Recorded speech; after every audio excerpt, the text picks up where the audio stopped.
Donald Trump has ordered a review of the Smithsonian. On paper, it's supposed to make sure that the institution is a welcoming place for all Americans. But many people think that he's actually looking for something else. Usually I bring you strange stories that are heavily fact-checked, but today I just want to have fun. We're going to go through everything that the Smithsonian has allegedly hidden or stolen. But before we do that, we need to learn the history of the man who created the Smithsonian. Our story starts in Paris in 1765, where James Louis Macy was born in secret.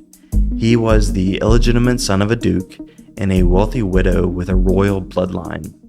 In 1800, after his mother died, he changed his name to James Smithson. Some say this was a Masonic rebirth.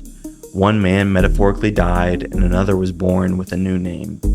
His mother's family was also linked to Rosicrucian bloodlines, and that matters because his gift to America, the Smithsonian, is seen as a sort of transfer of forbidden knowledge from Europe to the New World. James's life was tied to Freemasonry from the very beginning. He studied at Oxford in 1782, and by the age of 22, he had entered the Royal Society. The Royal Society actually has deep ties to both Freemasonry and, allegedly, the Illuminati. Between 1791 and 1826, Smithson published 27 papers on mineralogy and volcanoes and electricity, and some believe that these are actually coded works of alchemy. All of these papers were later destroyed in the Smithsonian fire in 1865. The strangest part of this entire story is that Smithson gave the Smithsonian to the United States, even though he had never visited the country. Some believe that it was a scheme to embed esoteric principles into the capital, which is also strangely designed around Masonic zodiac patterns. Even the Smithsonian's logo is tied to these ideas. The sunburst symbol has 16 rays and resembles the Masonic blazing sun. It's also linked to the sun gods Horus and Apollo. Some people think that this choice in logo marks the Smithsonian as the modern temple of solar worship. Even the gifting itself is seen as a ritual. In his will, Smithson wrote that it should serve for the increase and diffusion of knowledge, and that line specifically is the backdrop for the entire conspiracy. It means that the Smithsonian is less about preserving culture, more about deciding what the public is allowed to know. Now, the stolen artifacts.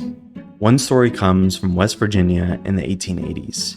A burial mound was said to contain a 7.5-foot tall giant wearing a crown. He was placed upright in a copper case and surrounded by 10 other skeletons like a royal guard. Deeper in the mound, there were vaults filled with copper and mica and pipes and spearheads and ornaments. And as the story goes, everything was sent to the Smithsonian and it was never seen again. A few decades later, a similar story comes out of Catalina Island. In the 1920s, more than 4,000 skeletons were pulled from a burial site that is 6,000 years old. Some of these skeletons were over 9 feet tall. Today, all of that evidence is gone. In Nevada, Spirit Cave was said to hold ancient mummies that were 7 feet tall and were thousands of years old. In Florida, there is allegedly a sinkhole that preserved a red-headed giant in bog water. In 1884, a report out of Athens, Georgia told of a copper-crowned skeleton wearing a robe made of pearls, and his mouth was allegedly filled with pearls as well. And there were stories of horned skeletons found in Pennsylvania, elongated skulls in the Midwest, skeletons with 2 rows of teeth, sword and armor sized for giants. In the Great Lakes, they found petroglyphs showing Phoenician ships. And then there are the inscriptions. The Bat Creek Stone in Tennessee was carved in ancient Hebrew, which is a language that no one in America should have known at the time. Then there's the Los Lunas Decalogue Stone in New Mexico, which has the 10 Commandments written in Paleo-Hebrew. There were Viking runestones found in Minnesota and Oklahoma. There's a Roman-style terracotta head that was found in Mexico. There are Roman coins that were found in Utah and Arizona. And then there's the 1909 Grand Canyon story. The Smithsonian is allegedly hiding an underground city carved into a cavern inside of the Grand Canyon. An explorer was said to have found this vaulted chamber that could house 10,000 people. He found dozens of mummies and giants and statues of Egyptian and Hindu gods. He found copper tools and sealed jars of seeds. Strangely, large sections of the Grand Canyon are still off limits to anyone without a high-level security clearance, and that part is confirmed.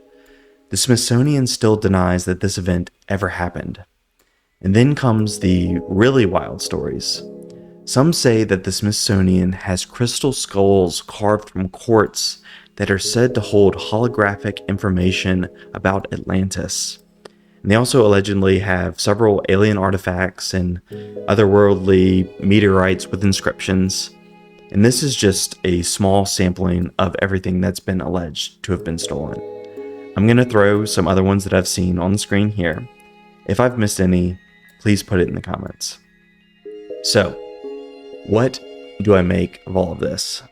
Is any of this true? I think some of it probably is, and a lot of it probably isn't. But if those doors ever crack open and we get proof that they lied even once, the story won't be what they found. The story will be, what else are they hiding? If you're new here, my name is Taylor McMahon, and if you want to see more deep dives into the hidden and forgotten parts of our world, please subscribe and turn on notifications. You can also check out my website where you can find fact checks for this episode and other show notes on other episodes. I'll see you guys in the next one.